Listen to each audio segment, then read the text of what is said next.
Okay, I'd like to call this regularly scheduled meeting of the 29 Palms Planning Commission to order. Before we get started with the Pledge of Allegiance, we'll announce that the city and the 29 Palms Planning Commission do follow all the protocols issued by the county and the state to keep everybody safe. There's means for participating in these meetings. If you're not required to be here, you're not allowed to be here, but there are means in place to make your position known. Jim, would you lead us in the Pledge of Allegiance, please? I pledge allegiance to the flag of the United States of America and to the republic for which it stands, one nation, under God, indivisible, with liberty and justice for all.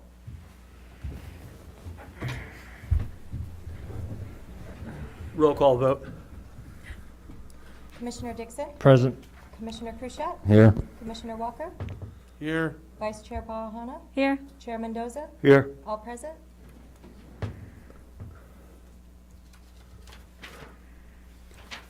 These proceedings may be viewed on demand on the City of 29 Palms website at www.29palms.org.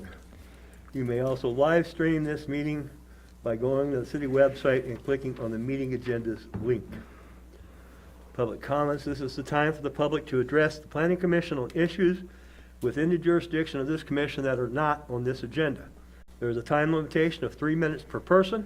If you haven't already done so, please fill out name and address slips and give them to the Planning Commission Secretary.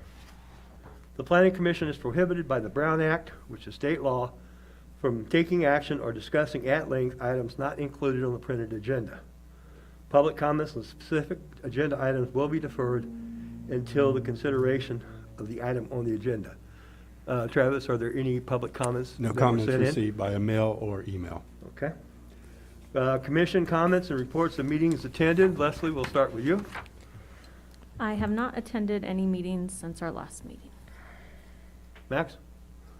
I haven't really attended any meetings. I did go out to the Hilltoppers motorcycle race this past weekend. They had a pretty good turnout. It was a good time. But that's about it. Jason? I have not attended any meetings since the last meeting. Jim? Yeah, I attended the study session on vacation home rentals last week that was held here, and a lot of good comments that came from the citizens, and it was very well attended. I did not attend that meeting in person, but I did send in comments to be read into the record, which they were, I'm assuming. Okay. Thank you. Okay. Do we have minutes? Nope. No minutes. So They'll be available next meeting. okay, no come up. All right. We don't have a consent calendar, so we'll move right into our public hearing. PC 20-45, a conditional use permit for Rasta, Rita, Cantina, and venue. And I'll turn it over to our Community Development Director, Mr. Clark. Thank you, Mr. Chairman and members of the commission. This is a conditional use permit for on-site alcohol sales. The applicant is Mario Melendez of Rasta, Rita, Cantina, and venue. And Mario's in the audience here this evening if you have questions for him. The location of the project is at 73662 Homestead Drive. It's north of 2 Mile Road and west of Adobe Road. The land use designation for the property is general commercial, CG. The property is about a little more than a half acre in size. And just as an FYI, an AUP, administrative use permit, was previously approved for live entertainment for this property on September 12, 2020. So this is a location map. Property is outlined here in red. This assessor's map showing the parcels is a little bit dated. Since then, these two parcels have been merged, so it's all on one lot. As mentioned, the property is north of Homestead Drive and west of Adobe Road. To the south, you have the historic plaza development. To the east is mostly vacant land. To the west is commercial, kind of light industrial type of uses. And to the north is the county yard. This is the zoning map. As you can see, everything in red here is zoned general commercial, as is the property, and so is the area to the east, west, and south. The county's yard is zoned public. This proposal for the existing use is currently a banquet hall and private event space. The proposed use is to add alcoholic beverage sales, retail, on-site consumption as it's listed in our development code. To ABC, it is license type 47, which is on-sale general eating place. The existing structure is about 1,800 square feet, and there's about 2,500 square feet of outdoor patio space adjacent to the structure. This venue is currently available by appointment only for private parties. The applicant is looking to expand that and include a kitchen facility in the structure. So you're probably all very familiar with this photo, this building. This is actually a building that's held up of one of the best examples of high desert adobe style that we have in the city. Uses actually most of the elements, not quite all of the elements of high desert adobe, including the step parapets and the outdoor rooms and the timber canopies. These are design elements that we're trying to encourage in new commercial property that comes to town. And the applicant has retained these sort of historical references on the building. Looking a little further out, this is the outdoor patio area here, which is enclosed and has shade shells installed. View kind of looking northeast of the patio area with the shade cells. And then a view looking kind of northwest, showing the sort of the outdoor room and the facade of the building. So this is the site plan of the property.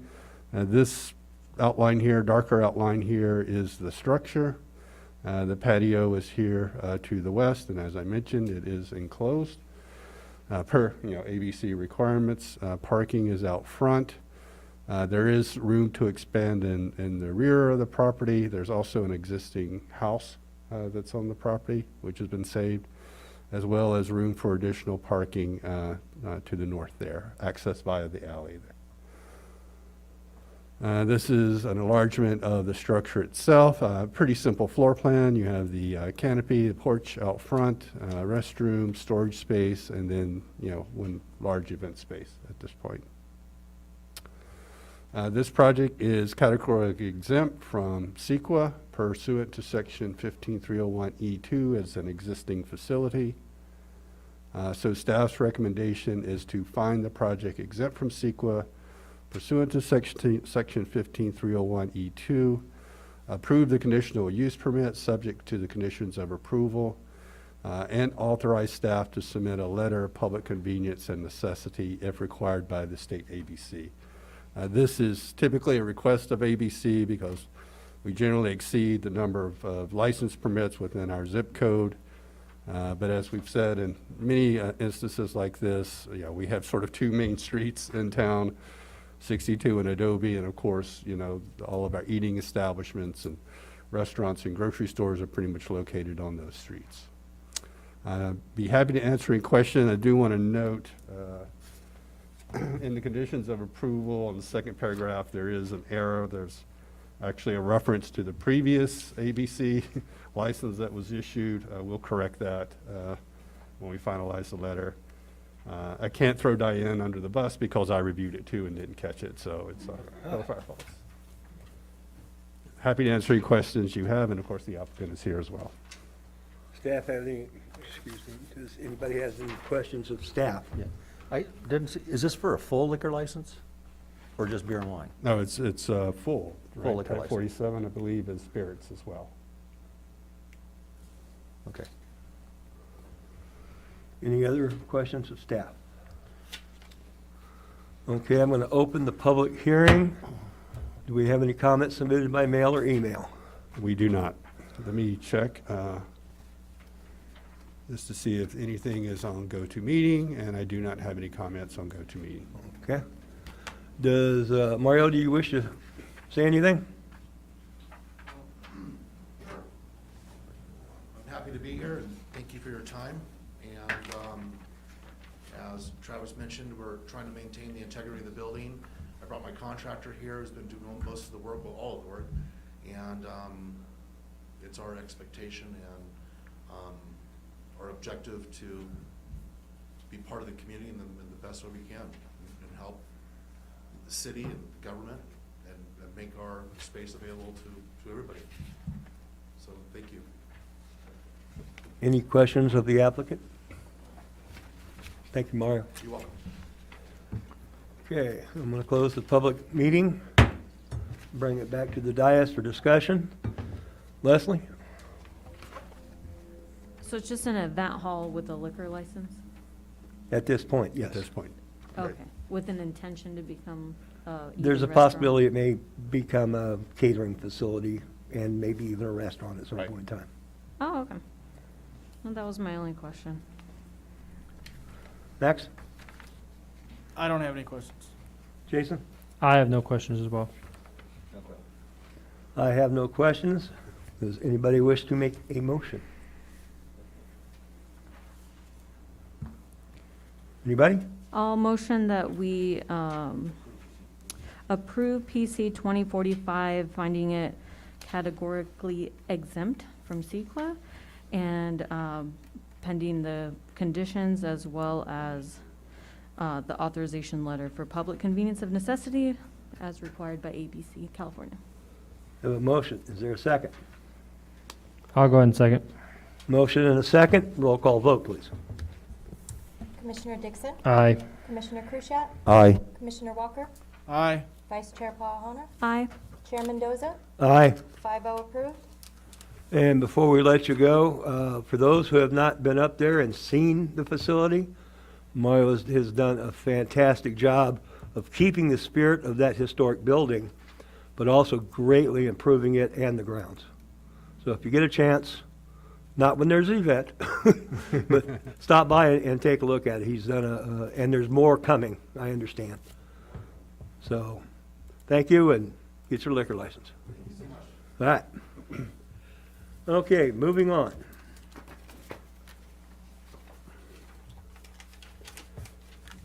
Discussion potential action items.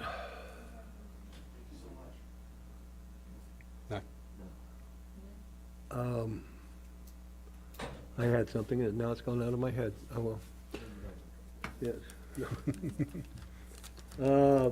Okay, community development director updates. Huh? Okay. See, Leslie likes this. Yes, part of the I know. meeting. It's fun. I like it too, just speed talk. Speed it up, huh? Okay, Project Phoenix, the undergrounding continues. Most of the main cables have been pulled. We're now working with the telecoms, both Spectrum and Frontier, to get their lines removed. Hopefully that gets done by the end of the year. Somewhere around December 15th, there will be the switchover to the underground from the overhead, and then after that, we can start removing the lines and the poles. Council will consider the contract for the site work at their meeting next week on December 18th. This is for all the civil work, you know, the curbs, gutters, sidewalks, streets, parking lots, not the buildings. That will be a separate contract that will be out for bid. This is the base bid with no alternates. In other words, none of the sort of stamp colored concrete or the pavers that we had talked about. We're just being very conservative to see how the bids from the buildings come in. And if they come in on mark, then we can come back and add in the add alternates at this time. But with the add alternates, we're still within the engineer's budget estimate. So we're looking in pretty good shape there. Hopefully, we'll be wrapping up the building design, hopefully by the end of this week, early next week. And so that will also go out for bid.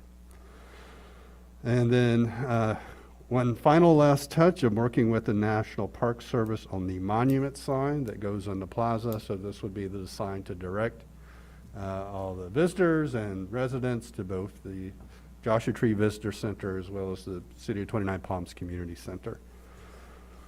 On Prop 68 news, council did approve the application to submit Knott Sky Park. And so it's almost complete. We've really kind of done all of our work, all of our writing, all of our paperwork. There's one little piece that we have to do, and we can go ahead and submit that early, even though it's not due till March. But I want to get it done so we can focus our attention on Pioneer Park and try to wrap that up as much as possible by the end of the year. And I say that because next year is going to be really, really busy with a lot of things coming down the pipe. Council also approved the contract with GHD for the new downtown specific plan, so that will start up beginning of next year. As mentioned previously, the update to the general plan, which is the housing element and safety element, will also be underway, as well as some additional, commercial projects that we have in the works. Last thing I wanted to mention, kind of exciting news, that we have received purchased a new management system for the department to bring us into the 21st century. It's called Citizen Serve, and we've begun the very first steps at implementation of that software. And we started with code enforcement there, so Chris Ginta is our guinea pig here. We started with code enforcement because it is the easiest. They don't have that division does not have a legacy database.